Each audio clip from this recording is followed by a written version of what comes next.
Welcome to RP'ER Tutorials. Today I'm gonna teach you on how to hide your Facebook followers on your timeline. Okay, let's start. Open your Facebook. Go to your profile.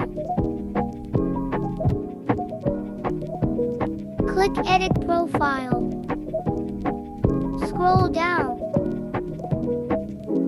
Intro. Click Edit. Click followed by your followers. Then click Save.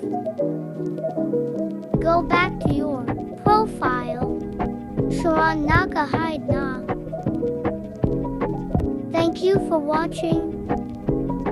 Don't forget to like and subscribe.